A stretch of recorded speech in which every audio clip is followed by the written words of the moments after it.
नमस्कार, आप देख रहे हैं जीएम न्यूज लाइव 24 सच सच्चाई के साथ इरादा सच दिखाने का। ब्रेकिंग न्यूज इस वक्त की बड़ी खबर है नानपारा से। जनपद बहराइच के नानपारा मोहल्ला तोपखाना व भिश्ती टोला में एसआईआर की सूची 2003 में भाग स 295 ववी 0 का कुल 1879 मतदाताओं का डेटा मिसिंग बता रहा है। रिपोर्ट मोहम्मद कलीम बहराइच। मैं समीउल्लाह खान शोएब, सभासद प्रतिनिधि, वार्ड नंबर 17, मोहल्ला तोपखाना, नानपारा, जिला बहराइच। जी, एसआईआर फॉर्म को लेकर आपको क्या क्या समस्याएं आ रही हैं?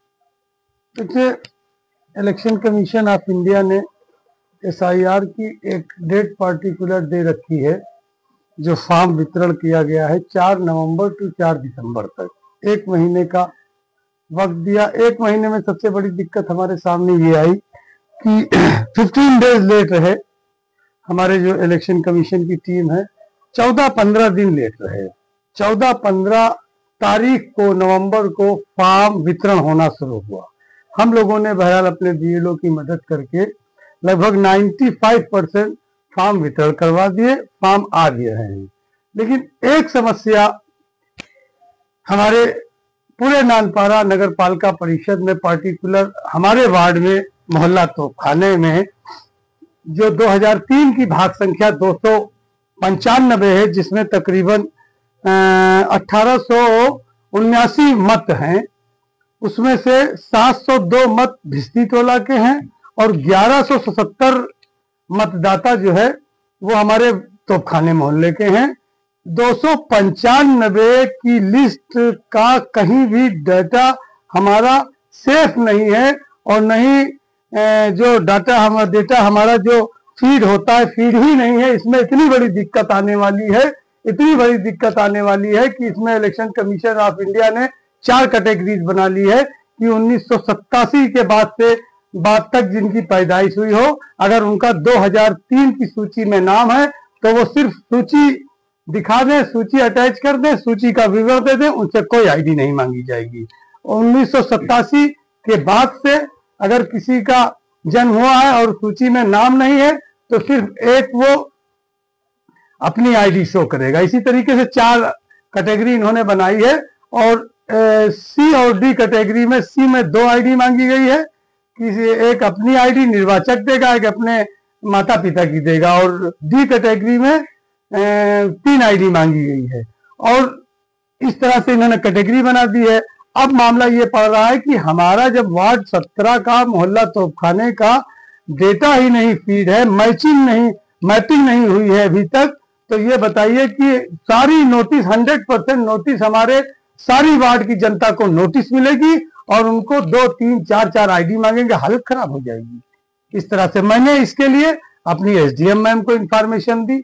उनको ये देखिए, ये प्रति आवेदन मैंने उनको 6/11/2025 को ये इंफॉर्मेशन मैंने एसडीएम मैम को दिया 6/11/25 में, और जाकर के उनसे मैंने टेबल टॉक किया। उसके बाद भी मैम को मैंने 2-3 बार इंफॉर्मेशन मोबाइल के जरिए की। उसके बाद मैंने अपने कलेक्टर सर को, ये देखिए, एक कलेक्टर सर को मैंने 6 ही तारीख को उनको ये मैंने 7 तारीख को ये दिया। देखिए, ये मैंने उनको डाक से उनको रजिस्ट्री की, और इलेक्शन कमीशन ऑफ यूपी को मैंने ये देखिए ईमेल किया। ये पेपर है।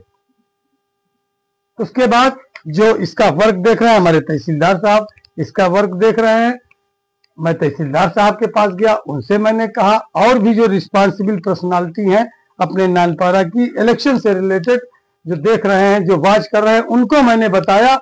लेकिन समस्या का समाधान वैसे ही बना हुआ। अभी 3 घंटा पहले मैं गया था तहसील, युद्ध स्तर पे काम हो रहा, वहां पर जो रिस्पॉन्सिबल पर्सनालिटी है, मैंने उनको बताया कि सर ये दिक्कत है। उनका कहना है कि अब इसके अलावा कोई हमारे पास अल्टरनेट नहीं है, क्योंकि इसका डेटा फीड नहीं हुआ है, मिसमैच बता रहा है आज कई दिनों से, महीनों से, और मैंने कई कंप्लेन की है, लेकिन इसका कोई सोल्यूशन, हमारे समस्या का समाधान नहीं हुआ है, जो बहुत चिंता का विषय है।